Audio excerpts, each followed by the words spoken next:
Baru nga aldaw ken biag iti Middle East, akas may nga OFW diti Qatar. Gapo nga ron today of mita tang aldaw. Siya kinilerma na panunutan mi nga mapangumatang tinateng. Take vlog. It's pamunta sa. It's allowed, yeah? No problem? Mafi mo scale? It is important to ask permission from the store owner or representative before vlogging. Lalo na kung nasa abroad tayo, nakakatulong ito para maiwasan ang misunderstanding at nagpapakita rin ito ng respeto sa business at sa local rules. So, andito kami sa Alsafa. Sa mga bilihan ng mga gulay. Actually, medyo mumurahin at preskong gulay. And meron silang mga prutas also. Ito yung mga prices. Yeah, may eggplant, talong, upo, at affordable prices. May capsicum or pepper. Capsicum ba ito? They have lettuce at ang repolyo na ganitong size. Meron silang malaking size. Masarap sa sopas. Magpagbita lang kaya tayo. May sitaw naman eh. Tsaka talong. So kung naghahanap daw po kayo ng mga sariwang gulay or dahon-dahon na pwedeng pang sahog, available dito sa Alsafa. Mundasa, near Almera. Muntasa near Almera. So ito yung mga available.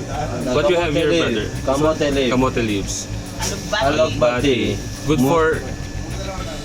you have the pechay. Pechay, mustasa. The Friday available, the Ambalaya leaf. Ang palaya leaves not available. So yung supposedly nabibili namin ampalaya leaves hindi available next Friday pa daw. Pero meron silang mga ampalaya na gulay na bunga. So ito lang yung mga gulay-gulay na available for now. Fresh naman siya. Meron din silang mga iba't ibang mga prutas. What's the name of this fruits, brother? This mangosteen. Mangosteen. Ay, parang masarap tong mangosteen. Passion fruit. Which one? What name? Passion fruit. Passion fruit. From Thailand. Hindi ko pa na-try itong passion fruit. Meron silang passion fruit daw. Mangosteen. Guava, mango. Pera. Pera. Pera parang ano to, mansanita sa atin eh. Hindi ka ba yung nakatikman ng salita? Hindi, parang ano lang. They have strawberry. They have plum also. Never pa ako nakatikim ng Different plum. color. Hindi Yellow, masarap. red. May iba't ibang klase ng plum. May red, yellow, and this one is Ito naman yung strawberry. dark purple or black. Blueberry, strawberry. So meron din iba't ibang klase ng berries. Magsarap din ng watermelon nila. Ayun na lang, check mo lang yung kaya sila. So refreshing. Very matamis. Very matamis na mangga. Anong pangalan ng mangga? What name is Yemen mango? daw. Yemen. Oh, it's from Yemen. You know, the best mango is found in the Philippines yan. The native mango. Siyempre, ipaglalaban ko yung mangga natin. We decided na magluluto lang kami ng pinakbet. Ilocos pinakbet. So, bumili na ako ng sitaw. Siya pipili ng kamatis. Meron na rin okra. Itong talong. And ampalaya. Nangingi ako ng sample para makapag-try ng kumbaga magta-try kung anong lasa ng mga ganitong prutas. Since never pa akong nakatikim ng mga ganitong mga gulay. They have also persimmon. Persimmon is a good fruit. Masarap din to. With the fiber content.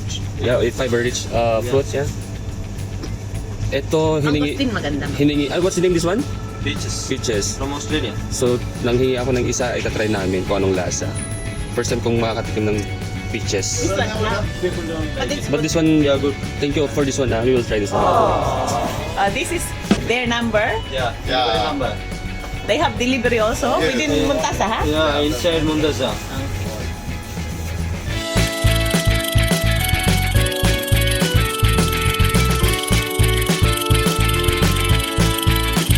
Nagbigay sila ng discount. Ayun. 50 reals. Thank you. Thank you for the Tapos may pa-fruits ka pa. May sample pa siya. Oh. Okay, happy customer. Thank you. Very accommodating yung mga tao dito. They know how to entertain their customers. Yeah. Or pakbet, guys. Then if you will ask kung anong mga prutas na nakatago, tanungin nyo lang baka meron sila. So nagbigay sila ng peaches. Itatry natin. Napaka-friendly ng mga tao dito. First time ko na ugasan na to.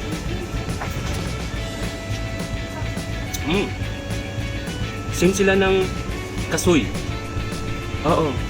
Yung lasa ng kasoy na. Pero yung lasa kasi ng kasoy sobrang matapang. Ito medyo saddle lang. Matamis din siya. So patry ko kay Lerma. Anong safe pareho kami ng panlasa. Oo, katon. Kasoy, di ba? Same siya ng kasoy. First time namin kumain, fresh from Australia daw to. Pero mas matapang yung lasa ng kasoy. Sarap palang mag-discover ng mga bagay-bagay na first time mong gawin. Lalo na kapag may camera ka, bibigyan ka nila ng free sample, free taste. This is good. Pero... Thank you, brother, for this one. Thank you. So, uwi na kami. Eh, pinag-uusapan pa rin namin yung lasa ng fish. Fish ito, di ba? Ng fish. Yun pala, ayaw niya pala sa lasa ng, lasa ng kasoy. Which is very similar sila ng lasa. Pero mas ano lang ito. Matamis. Mas matamis at saka hindi siya mas subtle lang ba yung pagkakasoy niya. Hindi yung masyadong matapang. And thank you for always watching our vlog.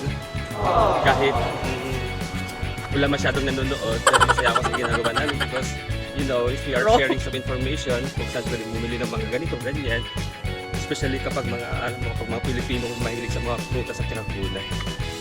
Yung tanghaling tapat. Yung tanghaling tapat, pero nalalakas kami pa uwi, pagkainit. Take note, sa Middle East kami. Talaga tayo pag mapunggo tayo.